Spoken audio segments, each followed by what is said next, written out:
Hello mga mare! Welcome to my mini vlog! Naburat na!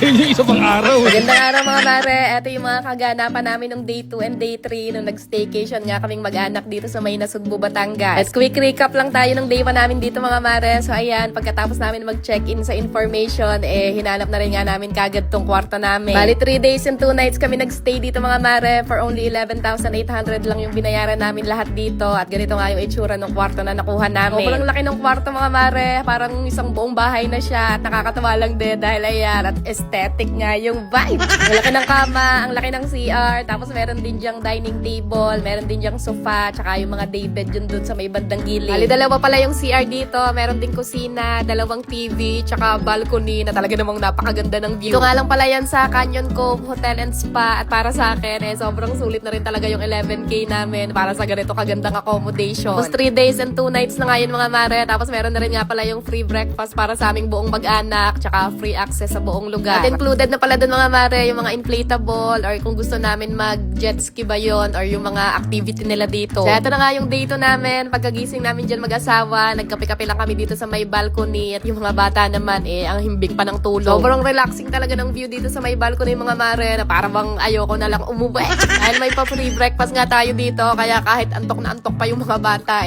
talaga namang kinaladkad na namin sila dito sa may resto nila. Ali buffet nga pala yung breakfast nila dito mga mare. Ikaw na bahala kumuha kung gaano karami yung gusto mo. Marami silang iba't ibang mga pagpipilian na putahe dyan. Tsaka may mga ganito mga pasala. Wala pa nga daw gaano kumain si ate at kuya ng mga oras na yan dahil medyo maaga pa nga ito mga mare. Pero kami nitong batang maliit, lantak lang kami ng lantak. After namin kumain ng almusal, nagpalit lang din kami ng pang swimming. Syempre, susulitin namin yung mga oras namin dito dahil minsan lang kami makapaggala ng ganito. Lagay lang muna kami ng sunscreen. Bale, eto lang pala mag-aama yung magsuswimming mga mare dahil ako, tamang upo-upo lang dito sa Gedli. Alam niyo naman at nagre-rejuve nga ang kumare nyo, kaya vampira tayo for today's video at bawal tayong mainitan at baka masunog tayo. Kaya ito, tamang pakit-pakit na lang tayo dito sa may gilid mga mare, tamang selfie habang nagsuswimming nga dito tong mga mag-aama ko. Sobrang linaw ng dagat dito, as in, ang linis, tapos medyo maligamgam daw yung tubig at nung medyo tumataas na nga yung sikat ng araw, lumipat na rin kami dito sa may swimming pool. At tayo naman, eto, tamang emote-emote pa rin dito sa gilid habang nililibang-libang yung sarili.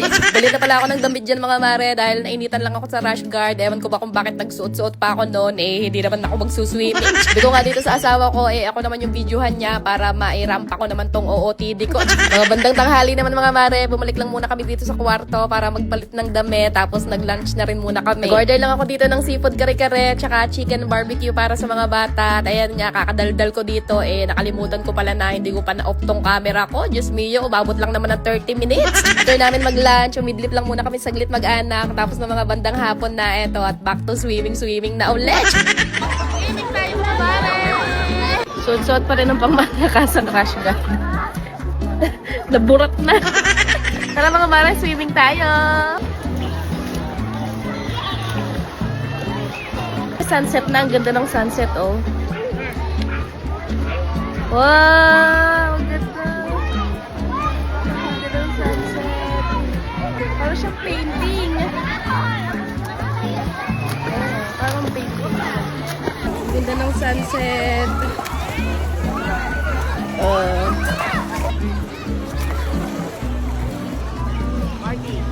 Taas mo yung kamay mo, hindi. Marang naman tong ito. Ayun yung isa pang araw. Hindi, go, ganun. Ganun pa, dito, usag ka dito. Mga bandang 6 PM naman na ito mga mare. It's dinner time. Bale, bumili lang kami ng pagkain dito sa mga food cart or sa mga food stall. Tapos yan na lang yung pinagsaluhan naming mag-anak. Kung pwede lang talaga ganito na lang sana lagi yung buhay, no? Yung gigising ka, kakain, magsuswimming, tapos kakain ulit. Pero wala kasing ganun mga mare ko. Ito ay parang pinaka-pahinga lang natin, pinaka-reward lang natin sa sarili natin, sa mga pagsisipag natin. Kaya wag naman na sana kayong magtatampo sa akin mga mare kung medyo napaparami na yung mga utang kong vlog sa inyo dahil talaga namang ninanamnam ko lang muna saglit tong aming mga fruit of hard work. Huy! Ngayon na lang din kasi kami medyo nakakapahipahinga dahil alam nyo naman at talagang tumodo kayod kami nitong mga nakaraang taon. Kaya pagbigyan nyo naman muna sana kaming mag-relax-relax. Gusto ko munang sulitin yung mga ganitong moment mga mare na sila muna yung tititigan ko. Hindi panay cellphone, panay video, panay edit, panay voice over maghapon. Sobrang dami ko na rin kasi talagang na-miss at sobrang dami ko na rin talagang utang na oras sa kanila. Kaya talaga naman gusto ko munang bumawi. Pero eto nga, bago pa tayo magkaiyakan dito mga mare, so eto na yung day 3 and last day namin dito. So ayan, pagkagising namin, naglakad-lakad lang kami dito mag-asawa, tsaka etong batang maliit. Tulog na tulog pa si ate at kuya ng mga oras na yan, kaya kami na lang muna yung naglakad. Tapos nag-picture-picture na rin muna kami dito sa may tabing dagat. Kape tayo mga mare. Ayan. Bungis naman ito. Kape tayo mga mare, kapeng barako. Purong kape, ayan. Purong kape. So after namin maglakad-lakad sa may tabing dagat mga mare, nag-almusal na rin muna kami. Kunyari pa yan siya na tinapay at kape lang yung kinain niya. Pero ang totoo nakaisang bandihado na yan talaga siya kanina. Dessert ko to, bakit?